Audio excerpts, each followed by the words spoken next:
20वीं सदी का वो दूसरा या तीसरा दशक रहा होगा। तीसरे दशक में बिहार के समस्तीपुर के एक गांव में एक नाई घर का बेटा, जिसके पिता अपना पुश्तैनी काम करते थे नाई का, उनके घर एक युवा, उनका बेटा मैट्रिक की परीक्षा पास करता है। यह सामान्य घटना नहीं थी। अपने घर से, पुश्तैनी घर से 6 किलोमीटर दूर जो प्राथमिक विद्यालय था, सरकारी विद्यालय था। और ध्यान रखिएगा, जब जब ऐसे व्यक्तित्वों की बात हम करते हैं तो उन सब की बुनियादें, उन सब की नींव प्राथमिक विद्यालयों और विद्यालयों से निकलती है। किस्सा बहुत बारीकी से विद्यालयों से जुड़ा हुआ है। स्कूल जिन्हें आज बर्बाद कर दिया गया है, और नई शिक्षा नीति 2020 के तहत वे स्कूल ही जिनसे किसी जमाने में कर्पूरी ठाकुर जैसे लोग निकले, उन्हें बर्बाद किया जा रहा है। तो ये बात जोड़ दी है मैंने, जिसे याद रखिएगा। अपने गांव से तकरीबन 6 किलोमीटर दूर रोज पैदल पढ़ने जाने वाला एक युवा, और उससे भी बड़ी बात ये कि वो नंगे पैर पढ़ने जाया करते थे। एक किताब है जिसके रेफरेंस से कुछ बातें मैं आपके बीच में रखूंगा। कर्पूरी ठाकुर, नेता विरोधी दल के रूप में संसदीय भूमिका, किन्हीं डॉक्टर रंजना कुमारी जी के शोध के आधार पर यह पुस्तक उनके द्वारा लिखी गई है, जिसमें मुझे कुछ तथ्य मिले हैं और कुछ जीवनी जो मैंने पढ़ी है। ध्यान से समझिए इस जीवनी को। नंगे पैर 6 किलोमीटर दूर तक रोज पढ़ने जाना, और वहां से कर्पूरी ठाकुर का बनना, और वहां तीसरा दशक गुलाम भारत, जिसके लिए कर्पूरी ठाकुर जी ने ये एक शपथ ली थी कि वो गुलाम भारत में अपनी गुलाम संतानें नहीं पैदा करेंगे। आपको ये आज वाक्य बेहद सामान्य सा लगेगा, लेकिन इस पूरे वाक्य के विन्यास को और जिस वक्त ये वाक्य बोला गया उस वक्त को अगर आप पढ़ने की कोशिश करेंगे तो इस वाक्य की अहमियत की गहराई और दूरंदेशी को महसूस करेंगे कि मैं गुलाम भारत में गुलाम संतानें नहीं पैदा करूंगा। वह एक बच्चा, वो एक मैट्रिक पास बच्चा,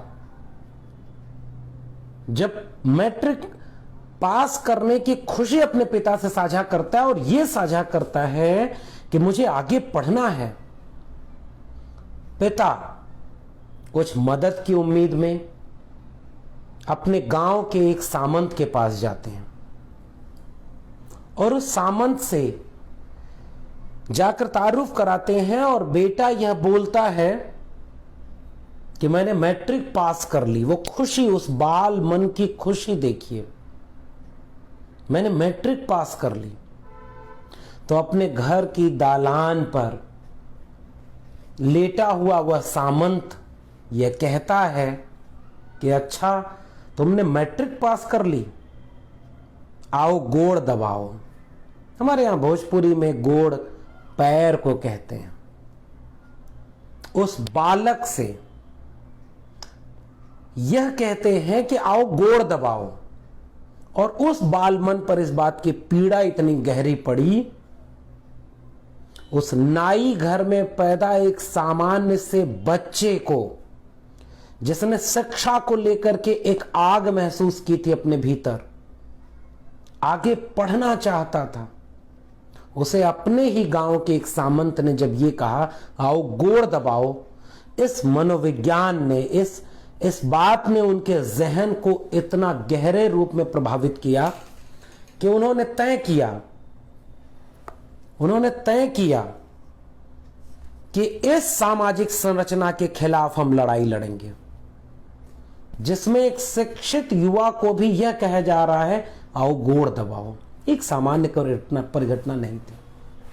पढ़ते होंगे हम कि न्यूटन के सामने एक फल गिरा, सेब गिरा, और उसने उससे गुरुत्वाकर्षण की खोज की। जिस देश में न्यूटन और आइंस्टीन अगर हैं, तो मैं उन्हें कर्पूरी ठाकुर, डॉक्टर अंबेडकर, फूलन देवी जैसे लोगों के बीच उन्हें इस रूप में देखता हूं और इस रूप में देखने की अपील आपसे करता हूं। क्योंकि भारत में विज्ञान की खोज एक सामान्य घटना मेरे लिहाज से लगती है।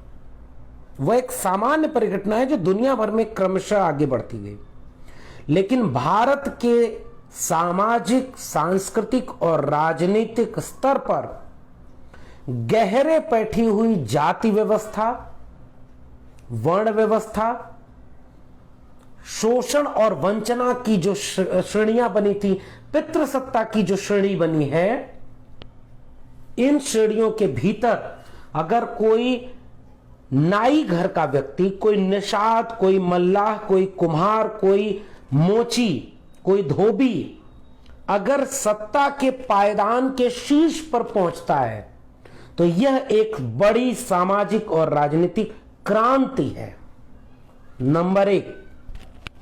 और नंबर 2, विश्लेषण इस बात का भी किया जाना चाहिए उतनी ही शिद्दत से, उतनी ही गहराई से, कि जब समाज सामाजिक और सांस्कृतिक रूप से सबसे निचले पायदान पर ढकेले गए लोगों को मनुष्य होने के बावजूद मानवीय गरिमा को तार तार कर देने वाली सामाजिक और सांस्कृतिक विरासत जिनको मिले, उस पायदान से निकले लोगों को जब भी सत्ता चलाने का मौका मिला, नीतियां बनाने का मौका मिला, देश चलाने का मौका मिला, तो उन्होंने क्या किया, इसका विश्लेषण किया जाना चाहिए।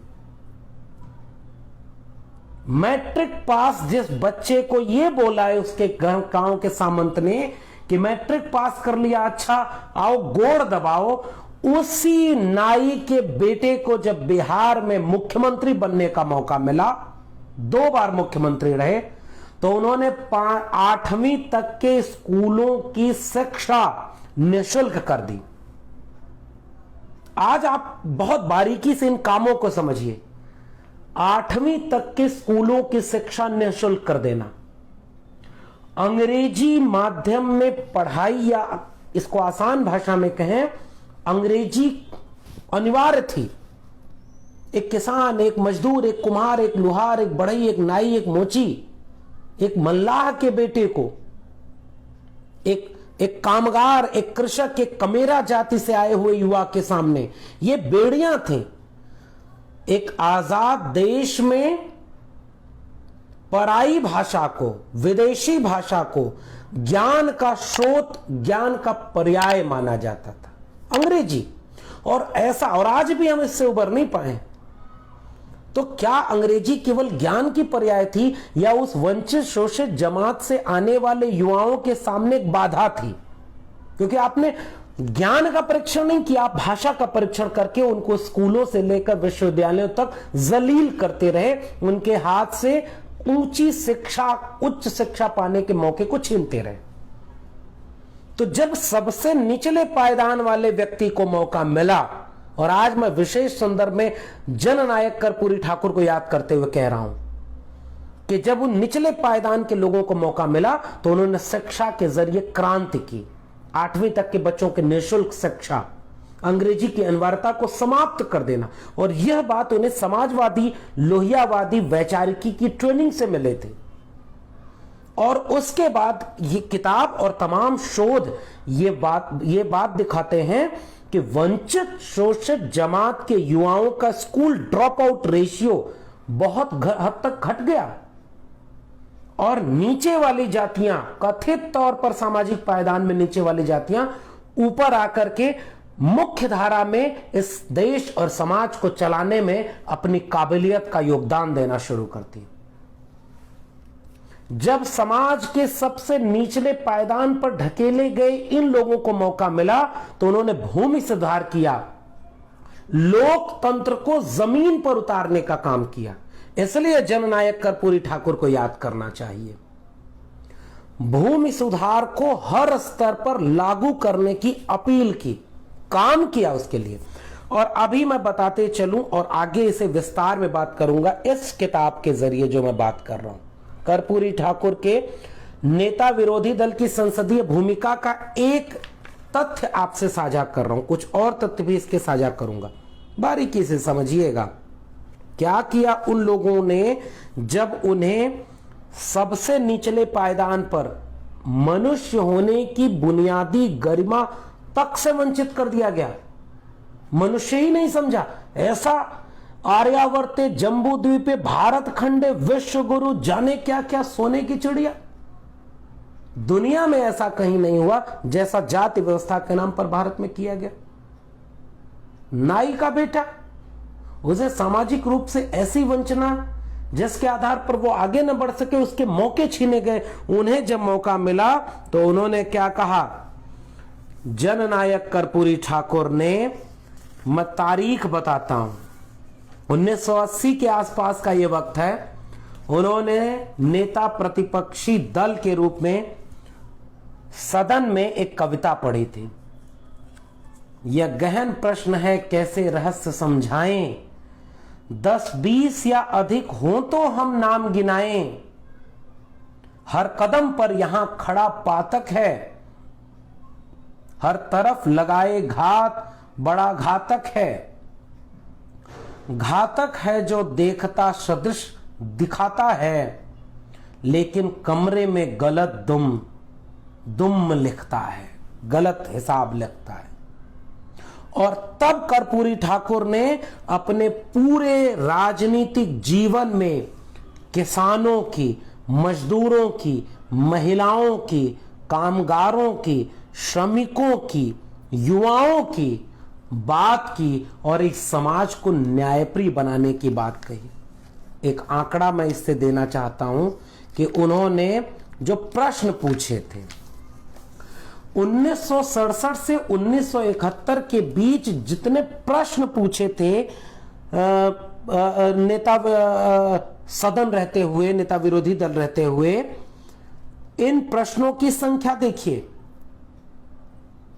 शिक्षा पर 1382 प्रश्न पूछे कर्पूरी ठाकुर ने, राजस्व 746, लोक निर्माण पर 715, सामुदायिक विकास और पंचायतों पर 654, सिंचाई और नदी घाटी योजनाओं पर 574, स्वास्थ्य के मसले पर 536, कृषि एवं सिंचाई लघु पे 474, आपूर्ति और वाणिज्य पर 385, सहकारिता और चीनी उद्योग पर 296, विद्युत पर 264, स्वास्थ्य शासन, स्वायत्त शासन पर 219, वित्त पर 100। आप इन प्रश्नों की सूची देख करके यह समझेंगे कि जब समाज के सबसे निचले पायदान के लोगों को मौका मिला तो उन्होंने इस दुनिया को सबके लिए बराबर बनाने का, सबको मौका दिलाने का काम किया। इसलिए उन्हें जननायक कहा गया। शिक्षा से वंचित रखा जिस सामाजिक, सांस्कृतिक, सामंतवादी, पितृसत्ता, मनुवादी व्यवस्था ने, उस व्यक्ति ने शिक्षा की अहमियत समझी और स्कूल बनवाए उनको घर। एक किस्सा बड़ा प्रसिद्ध है, बहुत बारीकी से इन बातों को समझिए। ये केवल एक मैं भाषण देने की बजाय अपनी पीढ़ी की युवाओं से एक संवाद कर रहा हूं। हमारे सामने राजनीति का व्याकरण अलग है दोस्तों, हमें इस व्याकरण को समझने की जरूरत है। और इसलिए समझने की जरूरत है कि यह इतिहास न हमारी किताबों में पढ़ाया जा रहा है, न हमारी चाय की चट्टियों से लेकर घर के टीवी देखने तक कमरे में कोई बताने वाला नहीं रहा कि कौन थे जननायक कर्पूरी ठाकुर। अगर उनको मौका मिला तो कैसे उन्होंने समाज के अंतिम व्यक्ति तक न्याय पहुंचाने की बात की। गांधी से प्रभावित, लोहिया से प्रभावित, समाजवाद की वैचारिकी से प्रभावित कर्पूरी ठाकुर सदन में जब भी खड़े होकर बोलते थे, वो कहते थे कि मुझे न्याय को, लोकतंत्र को उस अंतिम पायदान पर खड़े व्यक्ति तक ले चलना है। यही मेरी राजनीति है, यही मेरा समाजवाद है, यही मेरा विचार है। कौन बताएगा आपको कर्पूरी ठाकुर के बारे में? आज अपने नाम पर तार से गुदवा करके 10 लाख रुपए का सूट पहनने वाला एक फकीर जो झोला उठा करके चल देने की बात करता है, वो फकीर जो करोड़ों रुपए की पीआर एजेंसी के जरिए इवेंट क्रिएट करके अपने परिवार, अपने समाज में आगे पीछे किसी के न होने के चलते खुद की इमेज को फकीर बनाकर घोषित करता है, बाल और दाढ़ी बढ़ा करके कभी वाल्मीकि तो कभी टैगोर बनने की छवियां रचता है, वो एक दिन में कितने कपड़े बदलता है। ऐसे नायक के दौर में जो छद्म नायक है, जो हमारे ऊपर आरोपित है, वैसे नायक के दौर में कर्पूरी ठाकुर का एक और किस्सा सुनिए। 2 किस्से हैं कपड़े को लेकर। चंद्रशेखर जी बड़े नेता थे और चंद्रशेखर जब बिहार गए, एक मीटिंग थी, एक बैठक थी, उसमें भाग लेने, तो कर्पूरी जी उनसे मिलने आए। चंद्रशेखर जी मिलते हैं और कर्पूरी जी के कपड़े पर उनकी नजर जाती है। और उस जमाने में जब कर्पूरी जी बिहार के मुख्यमंत्री रह चुके हैं, यानी कोई सामान्य कद नहीं था। मैं बहुत छोटी सी बात इसमें जीवन की है, बहुत ज्यादा तो नहीं, लेकिन जीवन की कुछ बातें आपको जरूर बताऊंगा जो आपको जाननी चाहिए। एक विवाद चलता है, कुछ लोग कहते हैं कर्पूरी ठाकुर का जन्म 1920 में हुआ था, लेकिन मैट्रिक की डिग्री पर उनके 1924 जन्म तिथि है, इसलिए हम 24 जनवरी 1924 को कर्पूरी ठाकुर की जयंती मानते हैं। और उसके बाद 17 फरवरी 1988 को इनका निधन हुआ। 2 बार मुख्यमंत्री रहे, एक बार दिसंबर 1970 से जून 1971 तक बिहार के, और दूसरी बार जून 1977 से लेकर के अप्रैल 1989 तक, 1979 तक कर्पूरी ठाकुर 2 बार मुख्यमंत्री रहे। आज जंगे आजादी के वक्त वो आजादी की लड़ाई में शामिल रहे, गांधी से बेहद प्रभावित थे, लोहिया से बहुत ज्यादा प्रभावित थे। ये किस्सा भी भूला नहीं हो, चंद्रशेखर वाला और कपड़े वाला। थोड़ा जिंदगी के बारे में जान लीजिए, फिर मैं उस कपड़े पर किस्सा जरूर सुनाऊंगा कि आप ये समझें कौन थे कर्पूरी ठाकुर, उन्होंने किया क्या था, जिनके खिलाफ उन्होंने लड़ाई लड़ी, आज वे भी उन्हें याद करने पर मजबूर है। जो कर्पूरी ठाकुर के देखे गए ख्वाब को कुचलने पर आमादा हैं, हमारे दौर में हम कर्पूरी ठाकुर को कैसे याद करें, यह सवाल बहुत जरूरी है साथियों। क्योंकि मुझे जो विषय दिया गया है, मुझे यह विषय दिया गया है कि हमारा समय और कर्पूरी ठाकुर, इसलिए यह बात समझनी बहुत जरूरी है। 1942 के राष्ट्रीय स्वाधीनता आंदोलन में कर्मठ योद्धा की तरह भूमिका निभाई और उनके राजनीतिक प्रतिद्वंदी रहे लोगों ने कर्पूरी ठाकुर की प्रशंसा में उस जमाने में 1942 की आजादी की लड़ाई के जमाने में उस समय उन्होंने ये कहा कि श्री ठाकुर स्वतंत्रता संग्राम के सेनानी, समाजवादी आंदोलन के अग्रणी, कुशल प्रशासक तथा सजग विरोधी बल के नेता के रूप में बिहार और देश की सेवा करते रहे। पुराने अभिजात जातिवादियों के यहां थोड़ी तो बौद्धिक ईमानदारी मिल जाती है कि उन्होंने कुछ हद तक तो इनके ऐसी जातियों के लोगों को कबूल किया। ये हमारे दौर के बुद्धिजीवियों को क्या है, आपको इनका भी विश्लेषण करना है, जिनकी बातों में न्याय है, सामाजिक न्याय है, लेकिन सामाजिक न्याय के नायक नहीं है, उनका इतिहास नहीं है, उनके पाठ्यक्रम में वो शामिल नहीं है, वो कभी याद नहीं करते कर्पूरी ठाकुर को। और गालियां तो उन्होंने वो दी हैं जो अभी मैं आपको किस्सा सुनाऊंगा गालियों का भी। बस जीवन के बारे में कुछ बातें बेहद जरूरी हैं, वो जानिए। संघर्ष करके एक नाई का बेटा कैसे बिहार के इतने बड़े सूबे का मुख्यमंत्री एक बार नहीं 2 बार बनता है, और उसने अपने काम से वो इतिहास रचा कि मैट्रिक पास होने के बाद जिस सामंत के पास गए थे कर्पूरी ठाकुर और खुशी खुशी उन्होंने उस सामंत से बताया था कि मैं मैट्रिक पास हो गया। पिता चाहते थे कि कुछ आगे मदद मिल जाए कि वो आगे पढ़ाई कर सके, और वह सामंत को अपनी खाट पर लेटा हुआ कहता कि मैट्रिक पास हो गए, आओ गोड़ दबाओ। उस सामंत को इतिहास में कोई नहीं जानता, दफन है वो इतिहास में। उसका शोषण, उसका यह वाक्य, उसका यह वंचितों शोषितों के खिलाफ नजरिया, और ऐसे जाने कितने सामंतों ने वंचितों शोषितों की जाने कितनी पीढ़ियों को बर्बाद किया, उसका इतिहास हमें पढ़ेंगे। हम आर्यावर्त जम्बू द्वीप भारत खंडे हिंदू राष्ट्र, इसका इतिहास नहीं पढ़ेंगे और तब पूछेंगे कि कर्पूरी ठाकुर उसके बीच से कैसे निकलता है।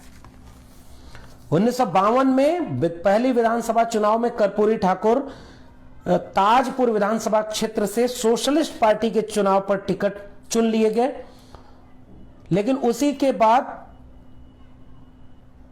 एक प्रजा सोशलिस्ट पार्टी बनती है और प्रजा सोशलिस्ट पार्टी के साथ वो जोड़ते हैं जयप्रकाश नारायण, कर्पूरी ठाकुर, गंगाशरण सिंह, बसावन सिंह आदि तमाम लोग।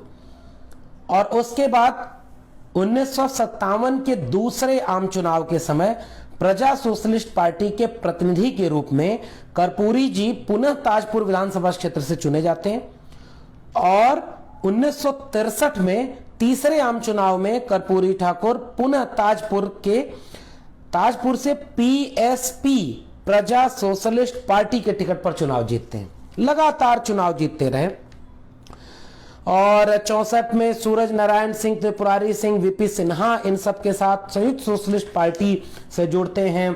1967 में चौथा आम चुनाव हुआ और 28,000 मतों से फिर से ताजपुर विधानसभा क्षेत्र से कर्पूरी जी चुनाव जीतते हैं और 22 दिसंबर 1970 को बिहार के मुख्यमंत्री बनते हैं।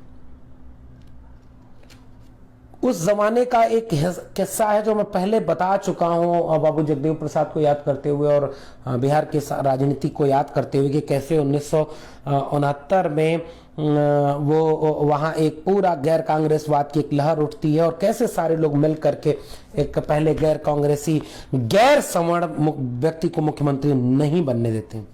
लेकिन उसके बाद तानाशाही की जो लड़ाई है, इस किताब में उसका एक जिक्र मिलता है कि जब जेपी आंदोलन के समय की बात है, जो व्यक्ति जंगे आजादी के समय कम जेल गया, आजाद भारत में कर्पूरी ठाकुर 18 से 20 बार जेल गए और इमरजेंसी के समय कर्पूरी ठाकुर ने किस तरह से 5 सितंबर 1975 को, और ये पूरा किस्सा है, मैं उसके विस्तार में नहीं जाऊंगा, बस इसकी बारीकियों को ऐसे समझिए कि जब इमरजेंसी देश में थी तो कर्पूरी ठाकुर लोकतंत्र बचाने के लिए लड़ रहे थे। नेपाल तक छुपने गए थे, कलकत्ता, काठमांडू और वहां से लेकर के दिल्ली तक में वो लगातार विरोधी दल के लोगों को एकजुट करते रहे। 21 अक्टूबर को कलकत्ता में वामपंथी दलों और विरोधी दल के नेताओं के साथ विचार किया, फिर बंबई गए, वहां उन्होंने कांग्रेस और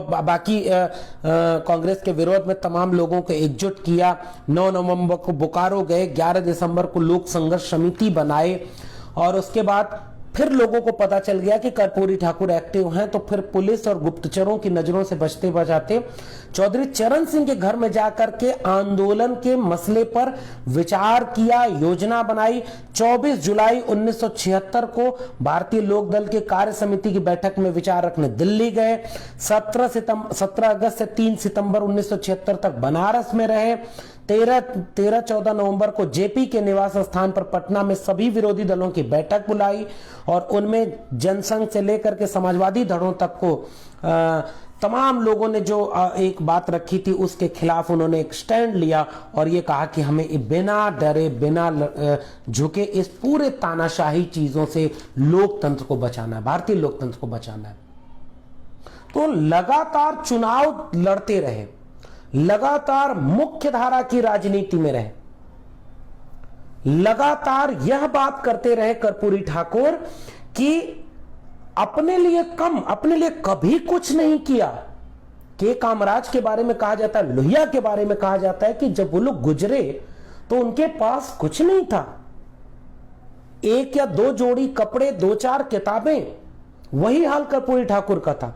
तो वो जो किस्सा है वो किस्सा समझने की जरूरत है कि कर्पूरी ठाकुर उस मीटिंग में जब आए तो चंद्रशेखर जी ने उनके कपड़े को देखा और वही चंद्रशेखर ने सारे लोगों से चंदा जुटाया और चंदा जुटाने के बाद उन्होंने वह चंदा कर्पूरी ठाकुर को दिया और कहा, कर्पूरी कभी अपने लिए भी सोचा करो, इससे कुर्ता बनवा लेना।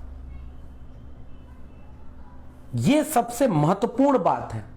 टीटो का एक किस्सा है, विदेश जाते हैं कर्पूरी ठाकुर, वह भी मांग करके कोट ले जाते हैं जो उनके फिट नहीं बैठती थी, तो टीटो ने उनको जो है कोट भेंट की थी कि यह आप अपने लिए पहनिएगा।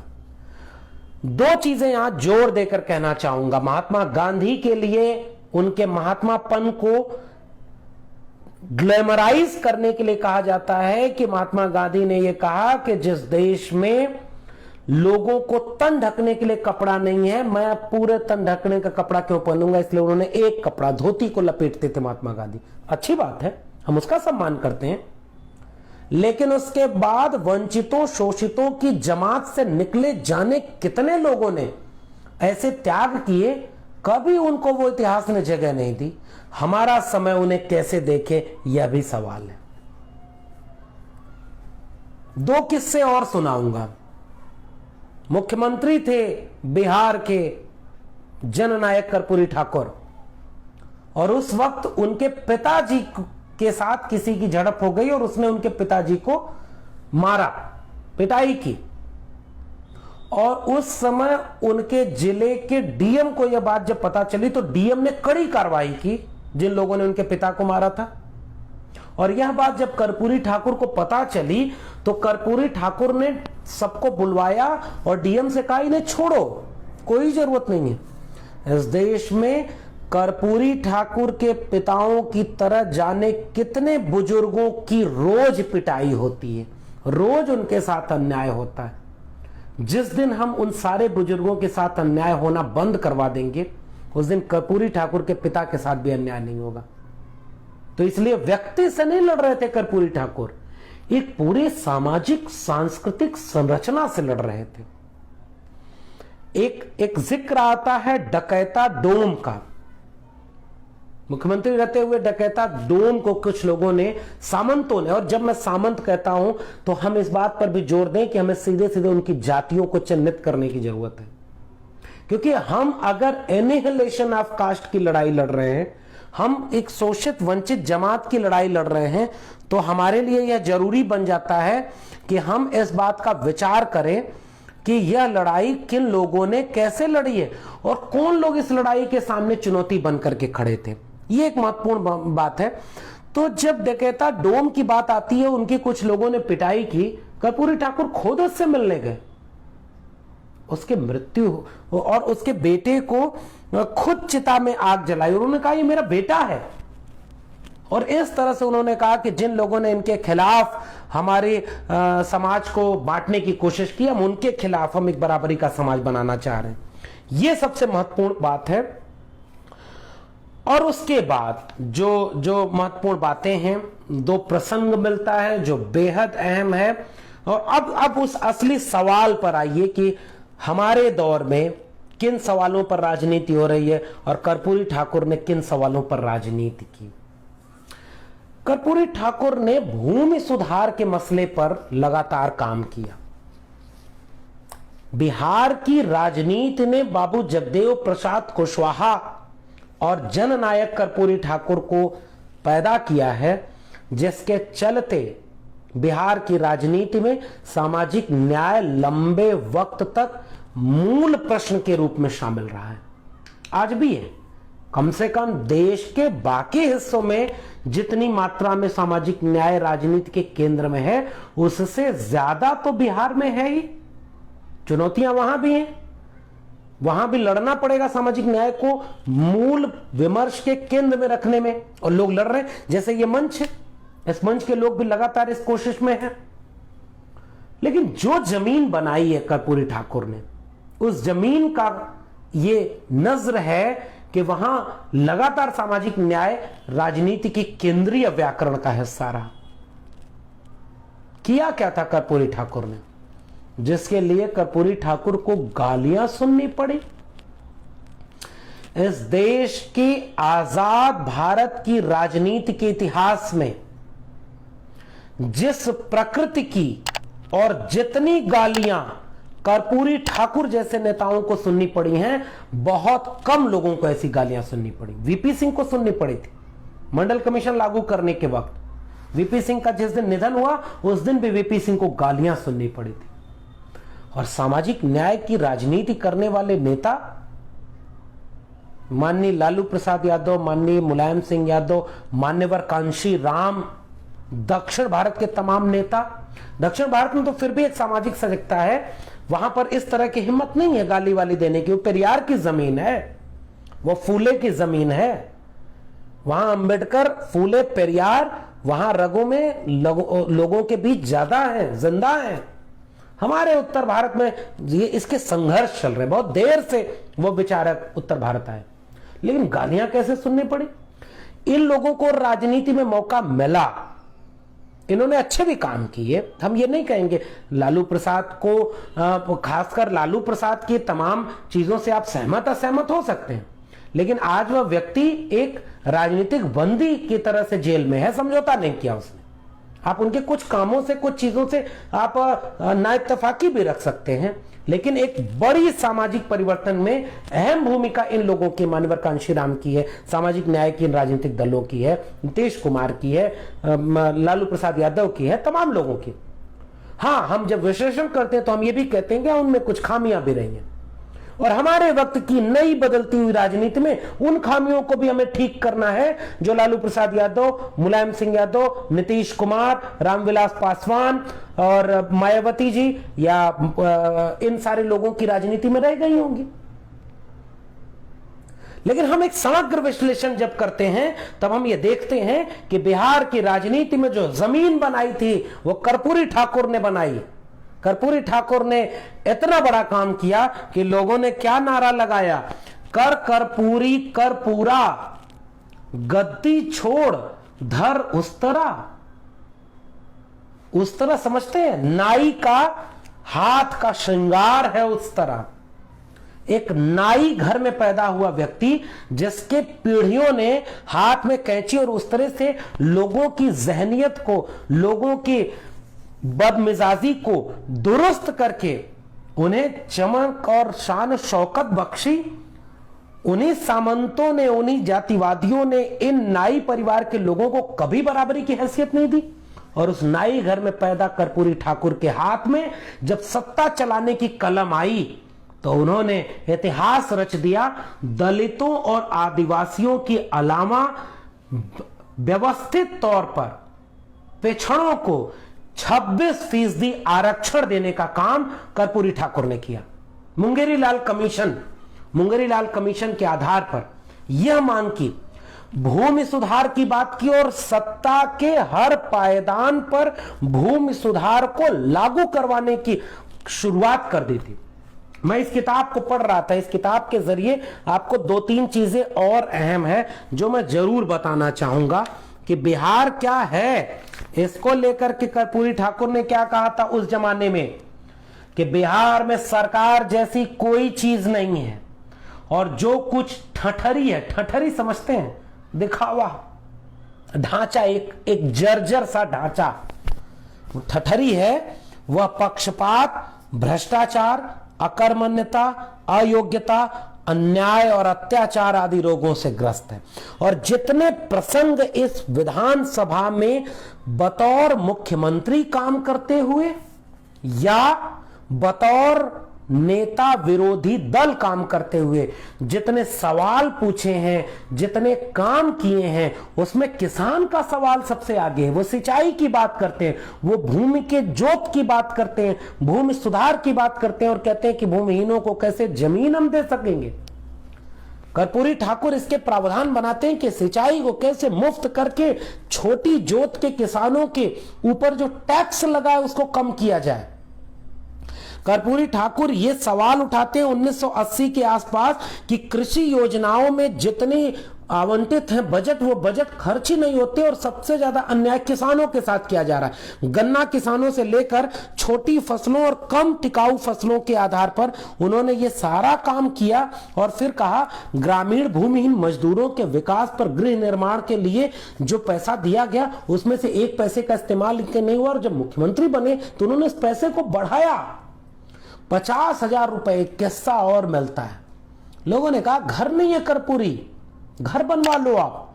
50,000 रुपया लोगों ने भेजा और उन्होंने उससे एक स्कूल बनवाया। हमारे वक्त के युवाओं को यह सवाल और यह बात जाननी बेहद जरूरी है कि जिस दौर में उनके पास घर नहीं था वो चाहते तो उस पैसे से घर बनवा सकते थे, उन्होंने एक विद्यालय क्यों बनवाया, कि स्कूल क्यों बनवाया? तो आज की राजनीति कहां खड़ी है? वो आपके दरवाजे पर खड़ी होकर के राम मंदिर बनवाने के लिए चंदा मांग रही है और हम दलित, पिछड़े, आदिवासी लोग जिनके नायक कर्पूरी ठाकुर, जगदेव प्रसाद कुशवाहा, पेरियार ललई सिंह यादव, डॉक्टर अंबेडकर, लोहिया, पेरियार, बिरसा मुंडा थे, हैं, उन बहुजन लोगों के घरों से चंदा लेकर के राम मंदिर बनाया जा रहा है और उसी वक्त नई शिक्षा नीति 2020 लागू करके आपके बच्चों के हाथों से स्कूल और विश्वविद्यालय छीन करके उन्हें बर्बाद किया जा रहा है, उन्हें अंबानी अडानी के हाथों में बेचा जा रहा है। अगर हमारे दौर में कर्पूरी ठाकुर को हमें वाकई याद करना है तो यह सवाल पूछना होगा कि कर्पूरी ठाकुर किस नाम, किस काम से जननायक के नाम से प्रचलित हुए थे? उन्होंने किसानों, मजदूरों, महिलाओं के लिए 3% आरक्षण दिया और उसमें सभी जाति की महिलाओं की बात की। कर्पूरी ठाकुर ने सोशलिस्ट पार्टी से यह सवाल पूछा कि आप तो यह नारा देते थे कि पिछड़ा पावे 100 में 60 और आपको जब मौका मिला तो आपने एक सवर्ण को बिहार का मुख्यमंत्री बनाया। इससे नाराज हुए कर्पूरी ठाकुर और कर्पूरी ठाकुर असल मानी में सामाजिक न्याय के योद्धा का नाम है। For more updates subscribe to our channel, click the show links and enjoy watching the video.